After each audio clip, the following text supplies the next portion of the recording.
Danielle Imbo was born and raised in Cherry Hill, New York. Danielle's brother John says she was a sweet person with a big heart. Danielle worked from home as a mortgage processor while caring for her son Joseph Imbo III. In her spare time, Danielle was the lead singer for a cover band. Many said she had a raspy voice sound like Janis Joplin.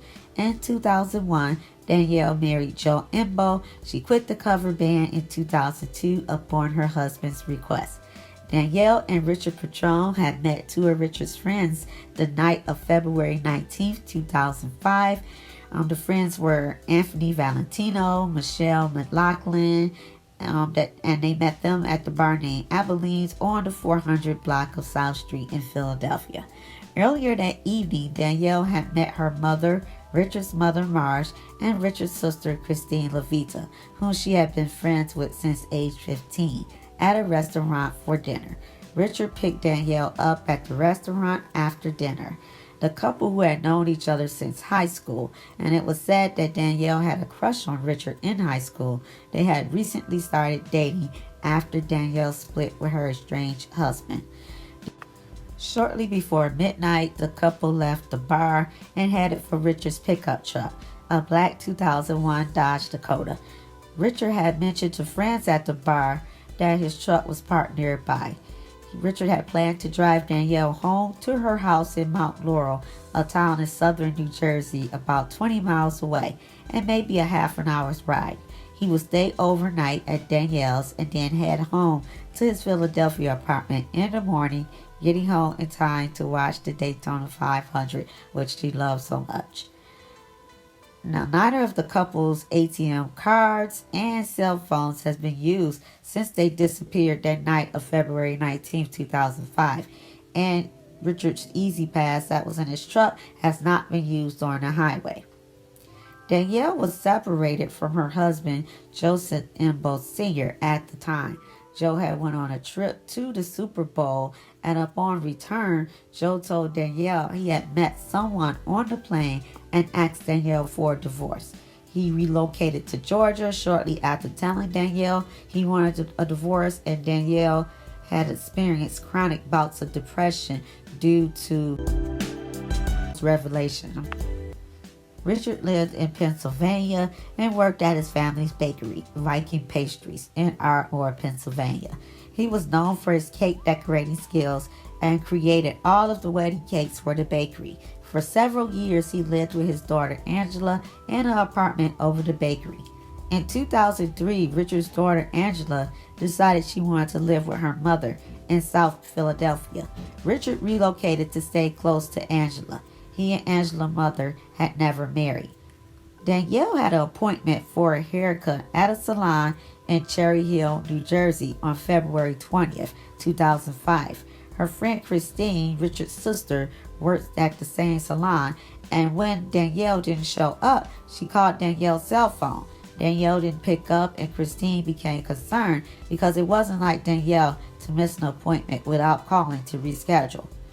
Richard's mother, Marge Petrone, tried to reach him at home and on his cell phone on February 20th, 2005, but her calls went to his voicemail mailbox. Richard had told friends that he was planning to be home on Sunday afternoon watching the Daytona 500 on television. Marge thought it was odd that Richard would have turned off his cell phone since he always wanted to be available for his daughter Angela. Richard's family says he would never have abandoned Angela. Later that day, both families realized that it had been 24 hours since anyone had heard from Danielle or Richard. They contacted police departments in New Jersey and Pennsylvania, then put together a missing persons flyer featuring photos of Danielle, Richard's truck, and the license plates. They made hundreds of copies and distributed them all over the South Street area in Pennsylvania as well as New Jersey. Despite the flood of posters, there were no tips from the public, and none of the couple's possessions were found and turned over to police. Police searched for the truck, including the parking lots at Philadelphia International Airport and a swampy area in Tenacombe Township, eventually focusing on the Delaware River. The Delaware River was searched for the truck, and while many other vehicles were submerged in the river, The Dodge Dakota was never found. Danielle's ex, Joe Imbo, spent the night of February 19, 2005 in Toms River, New Jersey, with his son and his parents at the home of a family friend. He planned to bring his son home to Danielle on the afternoon of February 20th around 3:30 p.m. Joe says he had cooperated with police and even took a polygraph. Danielle's family accused Joe Imbo of being involved with Richard and Danielle's disappearance, but he denies it. He says that although he and Richard had some heated conversations and that he wanted his wife back, he says he never threatened either of them. Now, friends of Danielle says that Joe's not the type to harm Danielle or Richard. Their marriage fell apart after the birth of their son, since Joe was not ready for the responsibilities of fatherhood. But since Danielle's disappearance, he has stepped up to care for his son. Brother John Odobray. We just miss her. We really do. We miss her terribly. She was a great mother, just a great person. Richard's mother, Marge, says life hasn't been the same without her only son. Those two should still be here today. All the investigators, including myself, have put their heart and soul into this case. Family needs to get some closure on this. Destroyed our lives. Marge and Richard Petrone Sr. marked the 10th year of their son's disappearance, sharing pictures of happier times, but shouldering as much grief as the night he vanished with Danielle Imbo. Richard Petrone's daughter, only 14 years old. I just need him back, please. Angela Petrone McNally now manages the family bakery. She's a mother to 5-year-old Timmy, who reminds her of the grandfather he'll never meet. There's definitely like monumental times in my life where I think, everything is perfect. The only thing I'm missing is my father. That was never more apparent than when she got married this past October. That was definitely one of the toughest days because it's supposed to be the happiest day, and it was. Everything was beautiful, but of course, the whole time I was wishing that he was there. She walked down the aisle carrying a bouquet with her father's picture. She wears that photo around her neck, a Valentine's gift from her husband. Won't bring him back. Somebody goes to prison for 1,000 years. My son's dead. As long as my eyes are open, I want justice for my son. Federal authorities in Pennsylvania questioned Pagan's motorcycle gang enforcer and drug chief Patrick Redneck Tracy regarding any knowledge he had on the 2005 disappearance and murder of Richard Petrone and Danielle Imbo. Their disappearance and suspected murder may have been alluded to during the tape played at the Peel Mill trial of Dr. William O'Brien in June 2016. Dr. William O'Brien was charged with conspiring with the Pagans in a multi-million-dollar prescription pill scam. Now, on the audio and videotape, Tracy is being urged to get ahead of all the BS that's going to be coming down, and he's told, in order to help yourself, you got to clean this up. There is no direct reference to the Danielle Imbo and Richard Petrone investigation. However, FBI feels like there could be something there that they're not telling as of yet. Tracy, he was 49 at the time, was sentenced to 2 decades behind bars for running a prescription pill mill with the local physician, Dr. William O'Brien, that cleared a reported $5 million in illegal profits. And as I said before, FBI won't say who they're referring to on the audio tape, and as well as why they think that this tape could have something to do with the case. Now, police believe that Danielle and Richard's they were murdered, and that it was a murder for hire plot. Now, the FBI assistant special agent in charge says that he thinks the leads they have uncovered over the past 2 years confirm thoughts that the act was carried out, which was a murder for hire act by more than one person.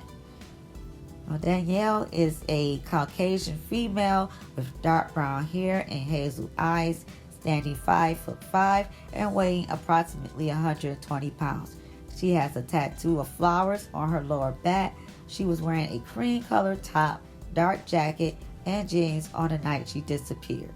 Richard is a Caucasian male with brown hair and blue eyes, standing 5'9" and weighing approximately 200 pounds. He has the name Angela, his daughter's name tattooed on his left bicep, and clown tattoos on his right bicep. He was wearing a gray hooded sweatshirt, jeans, and sneakers on the night he disappeared. Now, the FBI Special Agent Claver also says that it's unlikely, based on law enforcement experience, that it was a simple crime of opportunity. He said it also seems unlikely, although not impossible, that one person acting alone could have pulled this off successfully, the disappearance of Danielle and Richard. But with no forensic evidence and few clues, authorities have struggled to piece together what happened to the couple. If you have any information regarding the disappearance of Danielle Imbo and Richard Petrone, please contact the Philadelphia Police Department, and I'll leave that information in the description box at the bottom of the video. There was also a $50,000 reward in the case of anyone knowing any information, and that's offered by the Citizens Crime Commission, and that information will be left in the description box as well. Theories in this case, although they're alleged, is that the Petrone family believes that Danielle's husband is involved, and that his family is covering up for him because of the child, Joe Jr. And Danielle's family believe that Richard may be responsible for Danielle's disappearance, that he became angry with her over the breakup and accidentally killed her, then panicked and fled. Now, Danielle's family also believes that Richard put Danielle in jeopardy through some kind of illegal activity. Although there's no evidence to support any of these theories, my heart and prayers goes out to Richard and Danielle's family. May their family and friends receive resolution in their disappearance, and may they be reunited with their loved ones soon. Thank you so much for watching.